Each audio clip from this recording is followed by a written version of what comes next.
कहानी की शुरुआत में हमें साइबेरिया की एक जेल दिखाई जाती है जहां बहुत सारे जर्मन फौजियों को कड़कड़ाती ठंड में लाइन में खड़ा किया गया था। दरअसल जब वर्ल्ड वॉर 2 खत्म हुआ तो रूस ने ढेर सारे जर्मन फौजियों को बंदी बना लिया था। उन्हें कोयले की खदानों में दिन रात भारी काम करवाया जाता था। यूं तो इस जेल की सुरक्षा कुछ खास टाइट नहीं थी, लेकिन फिर भी कोई भी कैदी भागने की हिम्मत नहीं जुटा पाता था, क्योंकि इस जेल के चारों तरफ सिर्फ जमा देने वाली बर्फ ही बर्फ थी। ये जेल किसी भी इंसानी गाँव से पूरे 18,000 किलोमीटर दूर थी। अगर कोई भाग भी जाता तो साइबेरिया की कड़ाके की ठंड उसे जिंदा नहीं छोड़ती थी। जेल बर्फ के इस विशाल मैदान के बीचों बीच बनी थी, इसलिए भागने का ख्याल भी किसी के दिमाग में नहीं आता था। लेकिन इन बंदियों में एक शख्स ऐसा भी था जिसका दिमाग बहुत तेज चलता था। वो अपनी बीवी और बेटी से मिलने को बेताब था। उसका नाम था ह्यूबर्ट ब्रिंकफोर्ड। उसे इस जेल में 25 साल की सजा सुनाई गई थी और वो नहीं चाहता था कि उसकी जिंदगी का आधा हिस्सा यहीं कट कर रह जाए। इसलिए ह्यूबर्ट किसी भी हाल में इस जेल से फरार होना चाहता था। किस्मत से एक दिन उसे ये मौका मिल ही गया। वो एक कोयले की मालगाड़ी में छुपकर किसी तरह इस जेल से निकल भागा। बाहर निकला तो खुले आसमान में तारों को देखकर उसकी खुशी का ठिकाना नहीं रहा, मगर उसे नहीं पता था कि उसकी ये खुशी ज्यादा देर की नहीं थी। थोड़ी ही दूर जाने के बाद मालगाड़ी अचानक रुक गई। ह्यूबर्ट ने बाहर झांका तो उसने देखा कि एक रूसी सैनिक बंदूक ताने उसके सामने खड़ा था। बदकिस्मती से वो पकड़ा गया। जेल से भागने की सजा में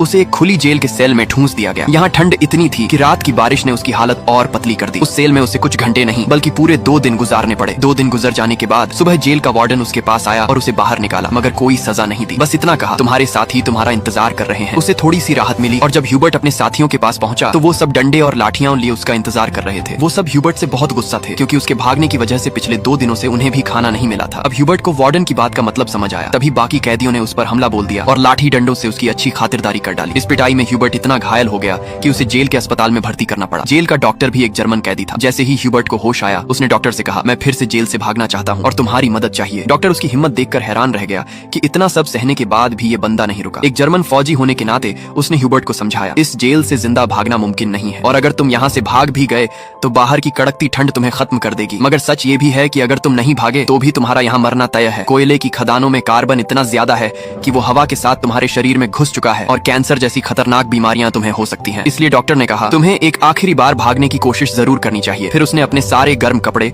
बर्फीले जूते और जरूरी सामान ह्यूबर्ट को दे दिया। साथ ही बताया कि उसे रेलवे लाइन के पास खाना छुपा हुआ मिल जाएगा। इतना ही नहीं, उसने ह्यूबर्ट को एक बंदूक भी दी ताकि वो अपनी हिफाजत कर सके। दरअसल डॉक्टर ने ही ये सब खाना, बंदूक, गर्म कपड़े आदि जमा किए थे, क्योंकि वो खुद भी इस नरक से भागना चाहता था। मगर हाल ही में उसे पता चला था कि उसे कैंसर है और उसके पास 1 महीने से ज्यादा वक्त नहीं बचा है। इसलिए उसने ह्यूबर्ट की मदद करने की सोची। उसने ह्यूबर्ट को एक लंच बॉक्स थमाया और कहा, अगर तुम जिंदा बच गए तो मेरी फैमिली तक ये लंच बॉक्स पहुंचा देना और कहना कि मैं अब इस दुनिया में नहीं हूँ। रात के अंधेरे में ह्यूबर्ट फिर से फरार हो गया। इस बार उसने मालगाड़ी की बजाय पैदल चलने का फैसला किया। वो रात भर चलता रहा और सुबह भी नहीं रुका, क्योंकि उसे डर था कि रूसी सैनिक उसे पकड़ न ले। सुबह जब वार्डन को खबर मिली कि ह्यूबर्ट फिर से भाग निकला है तो वो